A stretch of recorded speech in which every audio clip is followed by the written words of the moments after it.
are evidently back in the car.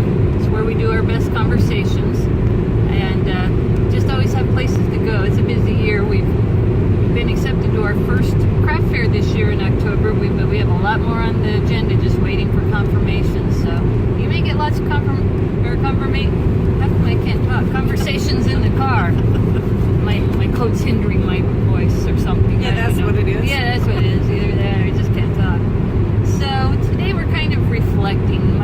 Our dad just had a cousin pass away. She had just barely turned 80 years old, just a few days before she passed, and so we have a funeral to go to this week. But we both were reflecting. It always makes us recall memories, and she was a big part of my childhood. She has two daughters, just a little younger than I am, and in fact they're between mine and my younger brother's age. And we always, even though we didn't grow up in the area, we had the family home, and we spent all our summer vacations and lots of weekends here and playing with our cousins. And so we've been doing a lot of reflecting over the last few days, and just how fast life goes. And in the last 2 years we've had my mom was the oldest of 9 kids, and she was the first to go, and she's been gone for 17 years. But she died from a tragic accident. It wasn't due to health or anything. It was totally unexpected. Yeah, but in the last 2 years she's had both her brothers and one of her sisters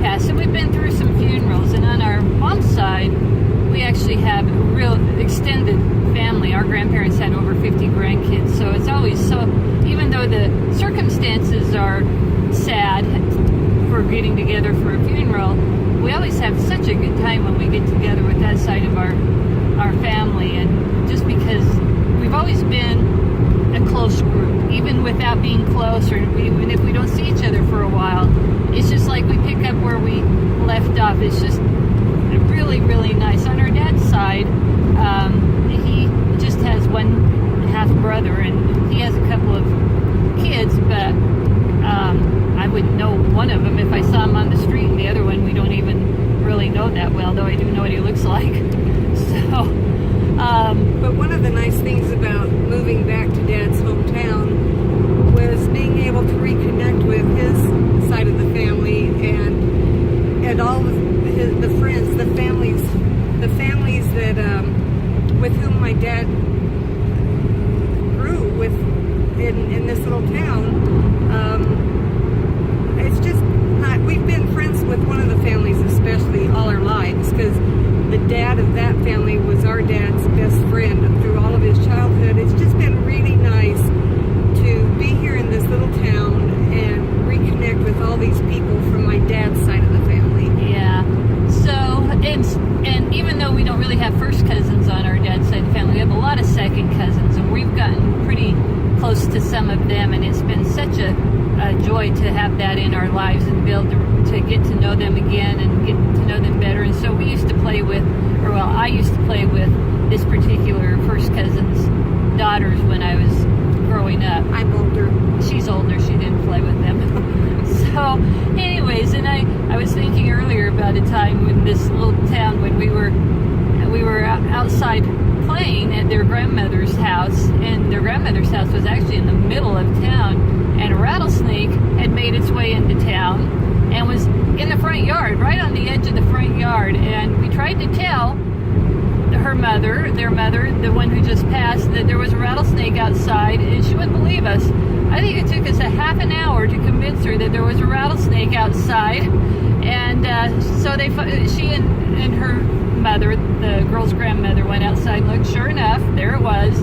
So they called somebody to come over and get rid of it, and the guy came with the bow and arrow and shot it in half with the bow and arrow. So that's one of the memories I have. I also remember her taking us to the other closest little town that had a little store, a little country store with wood floors and all of that, and we'd get popsicles. I don't think we did that a lot, but once or twice she did. So anyway, so we've been kind of reflecting and just kind of reconfirms why we're on the health path we're on. We just want to live as fully as we can and enjoy whatever remains. None of us get to choose when we leave, and it's going to be over before you know it. I still can't believe I've been out of high school for almost 40 years, so it's going fast.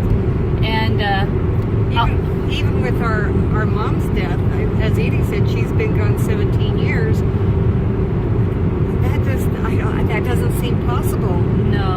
The longevity in her family is into the 90s, and she was a bit younger than that when she passed. But it just doesn't seem possible that it's been that many years. And when I look back on my life, I can't believe how old I am. How did I get this old? But I don't feel any older. But life just goes quickly, more quickly than you realize until you reflect back.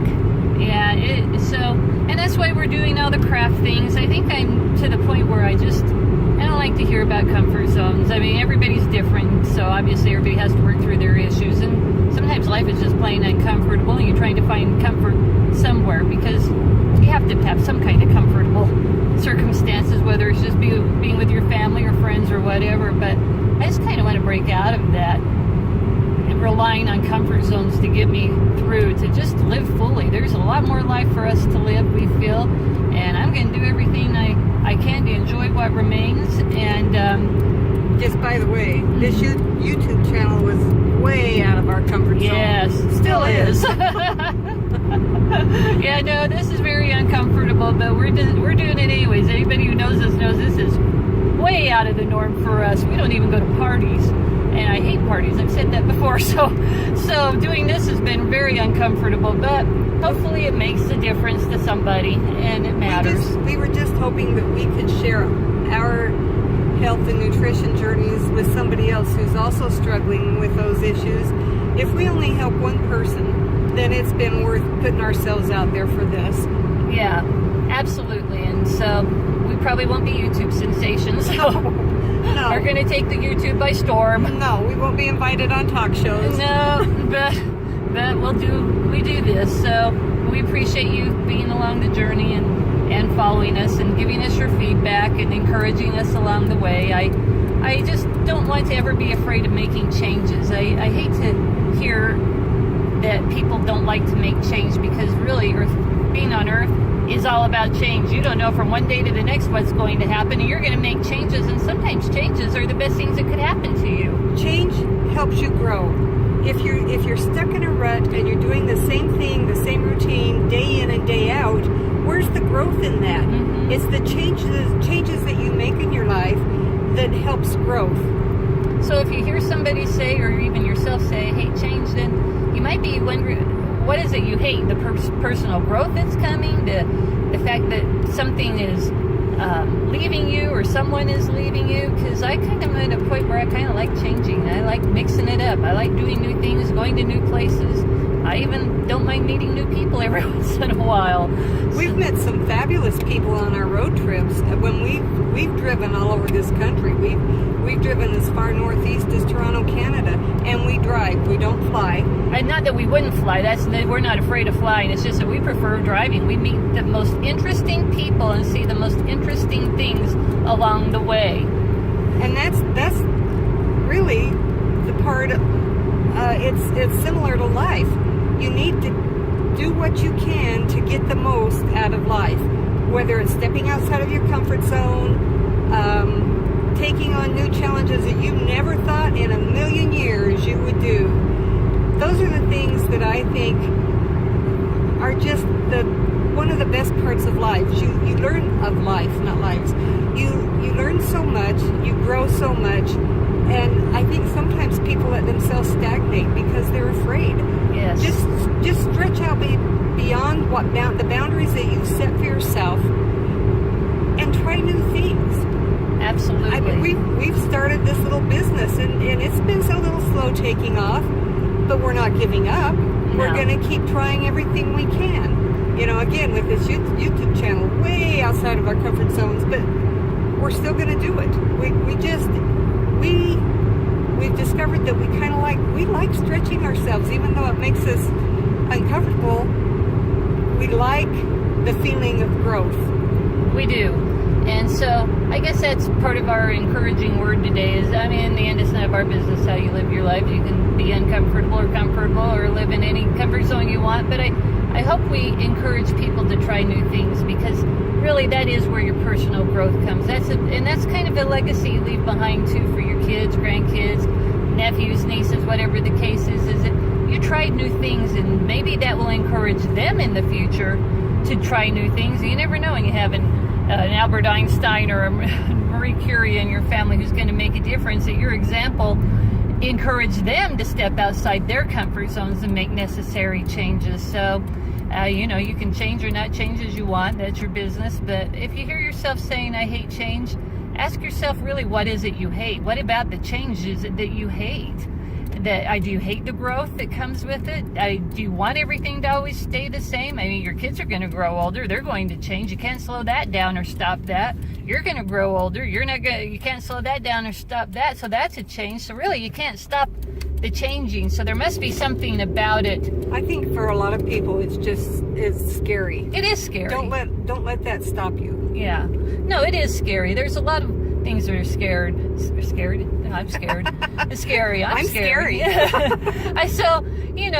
But just examine for yourself what might be holding you back. So we're reflecting. Always when somebody passes and we go to a funeral, it's kind of what we go through, is reflecting on what more we can do, how much better we can make our own lives, and how quickly the time passes. Oh man, does it pass so fast. I can't believe my mother's been dead for 17 years. I thought I could never live without her. She was just a wonderful woman, and here she's been gone for 17 years. So every once in a while, I don't dwell a lot.